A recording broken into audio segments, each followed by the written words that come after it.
Hello and welcome back to my channel. This is Weights and Horror. I am Weights and Horror. This is a new video, blog spot. I don't know what you want to call it. Call it what you want to. It's gonna go on all my channels.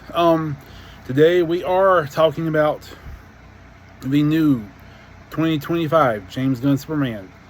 And no spoilers on this one. I'm really gonna try with this channel to not have spoilers for any movie.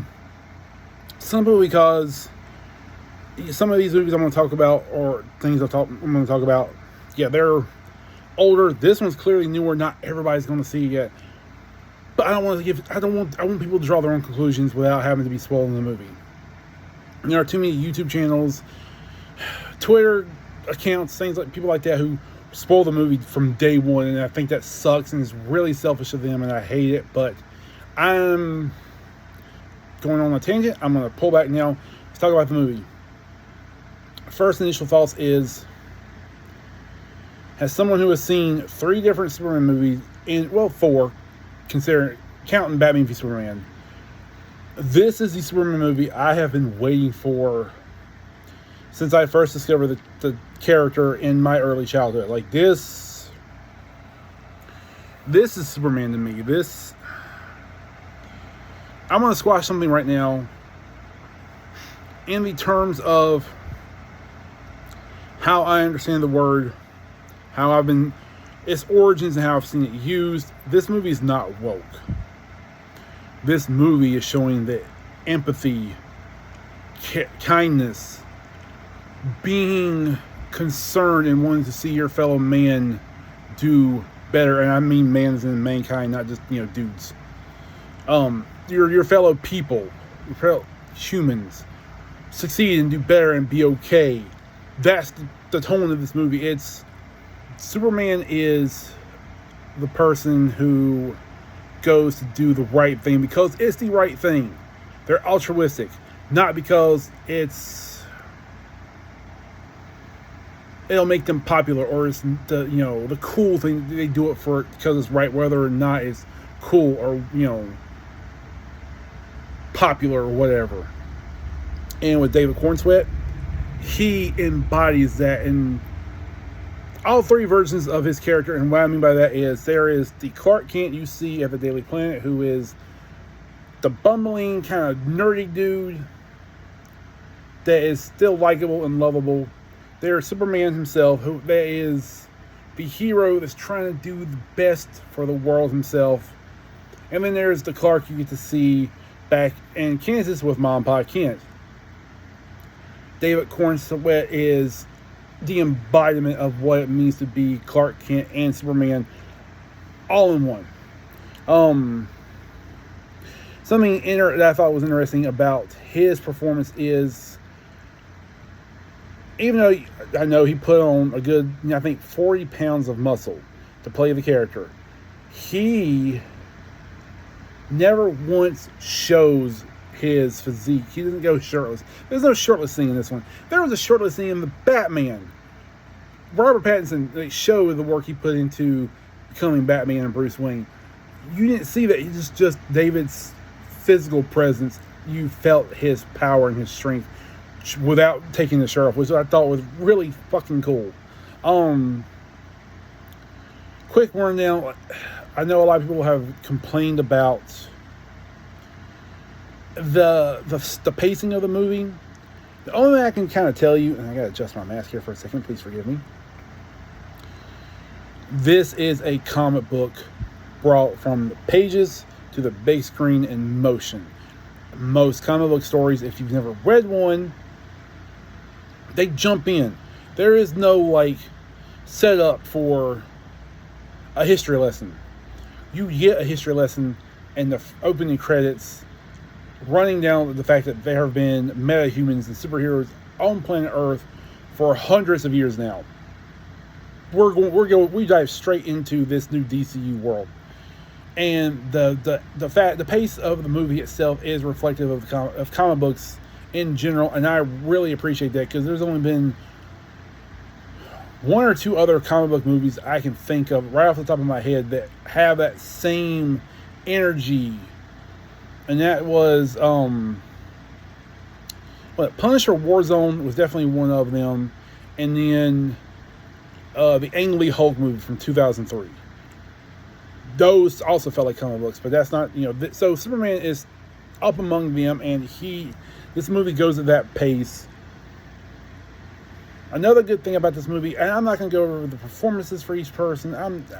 I'll make a longer form video of that if anybody wants me to do that. I'm going over the initial thoughts of the movie, and every person in this movie plays their role to the hilt. There is no wasted dialogue, no wasted characterization, nothing like that in this movie.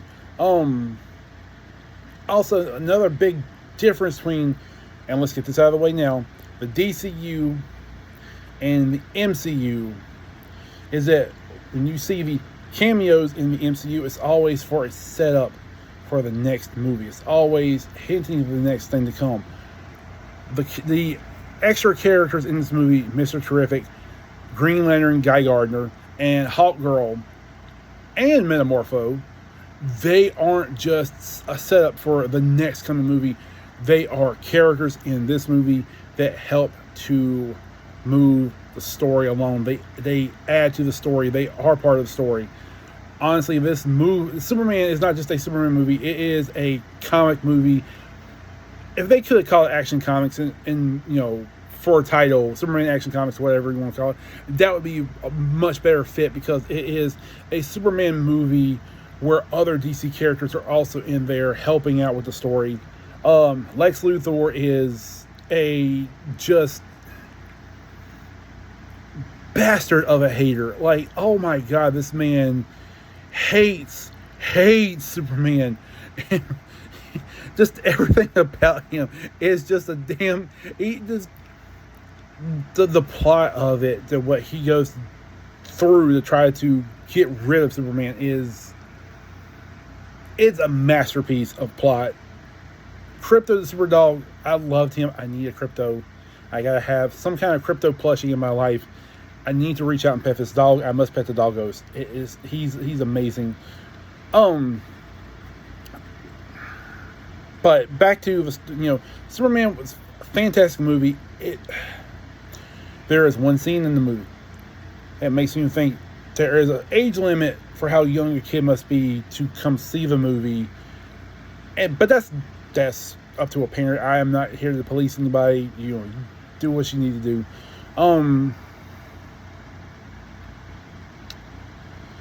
Two other quick thoughts. And again, it has this channel and this platform continues to grow, and I get some better places to film and better equipment. If people want me to start making long form, in-depth reviews and thoughts, I will do that. Right now I'm trying this, everything I'm going to talk about is just very quick thoughts, initial feelings. Something else, two things, and I'll again wrap this all up.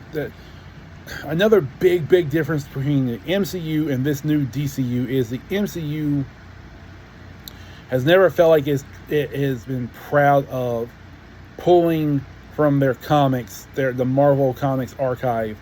And yes, the movies are based on the characters, but they're also not based on the characters, if you know what I mean. Whereas James Gunn of the DCU, he is sitting here giving you recommendations for comic books if you really want to read or see these comics, or read the comics and get to know the characters. There are comic recommendations for that. If you loved Mr. Terrific or Hawkgirl or Guy Gardner or Metamorpho and want to know more about them before you see them in other live action DCU, whatever's going to come next for them, there are comics out there you can read. I wish Marvel did more like that, but Marvel doesn't do that.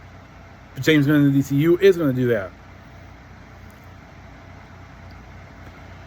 And another side note, now I'm not going to go off on some anti-Snyder cult tangent here. I'm not going to do that right now. But Jesse Eisenberg's Lex Luthor versus Nicholas Holt's Lex Luthor. If you compare and contrast the two, there's a vast difference between how they're played, how